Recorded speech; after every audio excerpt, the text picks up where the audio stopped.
Ready, set, up!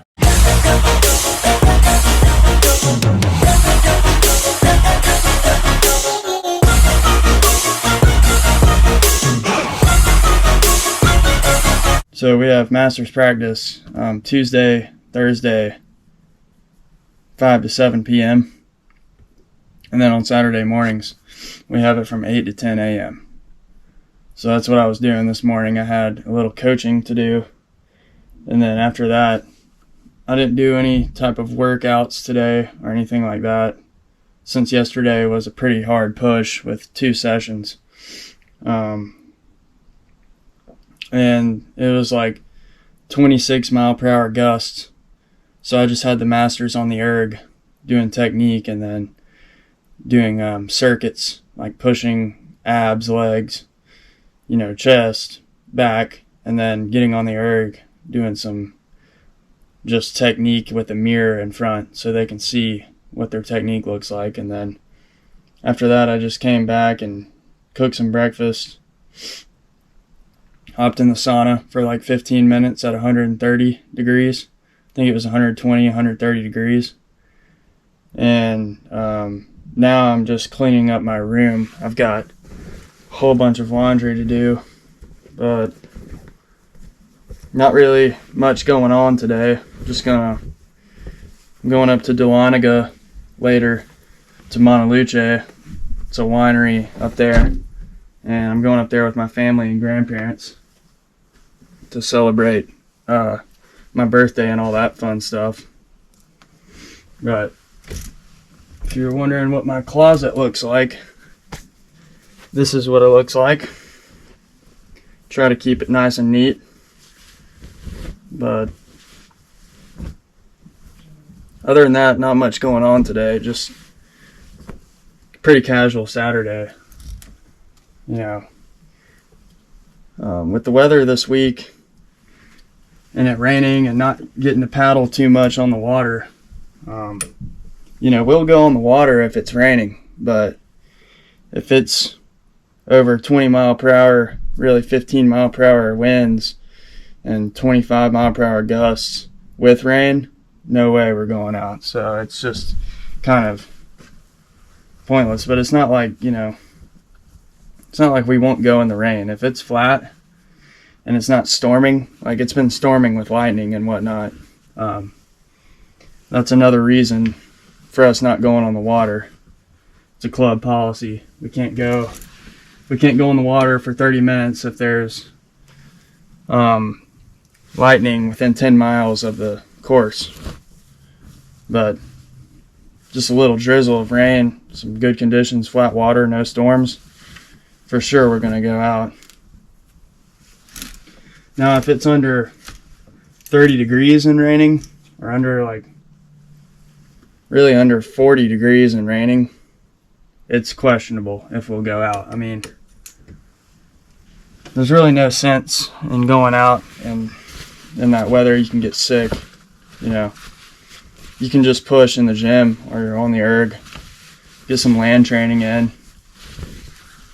Like I was saying yesterday, as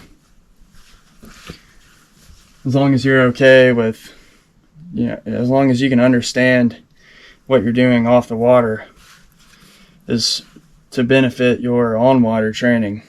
I mean, it's pretty obvious that that's why we do that, but a lot of people dread going to do pushing and pushing stuff in the gym because it's, of course, everyone would rather paddle, but you can make it fun and enjoy it if you learn to apply. If you can apply what you do in the gym, what you're doing, like technique or whatever it is in the gym, if you can find fun ways to apply that to your kayaking technique, then, and imagine like you're on the water, then you can kind of visualize what you're doing, and it's not so bad.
it's really not a bad thing that we're getting so much rain and storms, because the lake has dropped like really low. It hasn't been this low in like 10 years. I haven't seen it this low. So it's important that the lake gets what it needs. And we've got a bunch of rowers in town from University of Washington, Minnesota, New York. So they're pretty much taking over the boathouse right now, which is good to have them in. And it's fun to see different colleges come in town, meet new people, see what they're doing. They usually come in. A lot of rowing teams like to come to Lanier. It's like one of the best places to paddle in the world, in my opinion. That's just because there's no tides, there's no currents. It's most realistic to the conditions you would be racing in. And there's a lot of straightaways, and it's really wide and open. So you can paddle for miles without having to look back or take a turn for, I mean, you can paddle on the course for like 5 miles straight or more without even having to take a turn. So that's nice in kayaking, because, you know, when you race, you're just going straight, unless you're racing like a marathon or something. But if you're doing sprint races, you're just racing straight. So it's not, you don't really want to have to do, you know, turning can alter your technique a little bit. You've got to move your feet around and turn the tiller, and that can throw off your technique. So it's not really ideal to have a lot of that going on. I mean, you're not going to be doing that in a 500-meter sprint. You hardly touch the rudder, the tiller, whatever you want to call it. Personally, I like to call it a rudder, but I've heard tiller. You know, tiller is like the rowing term.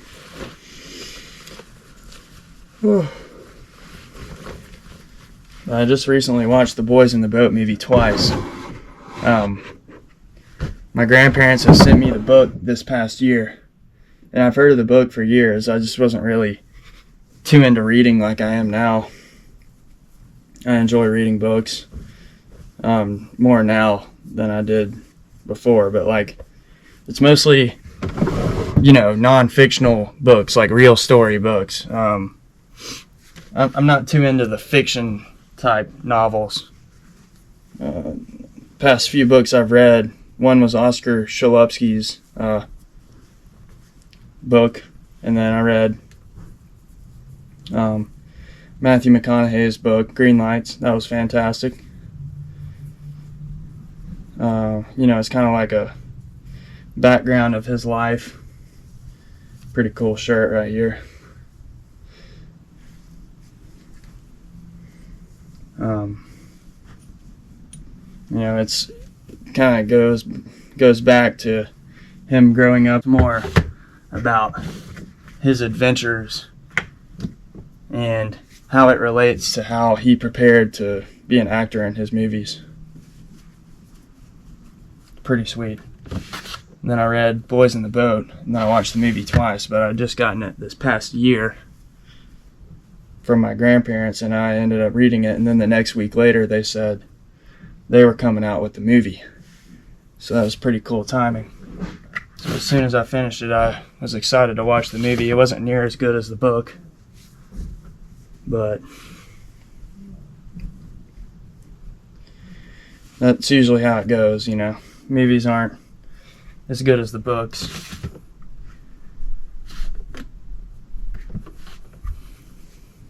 Got a bunch of clothes.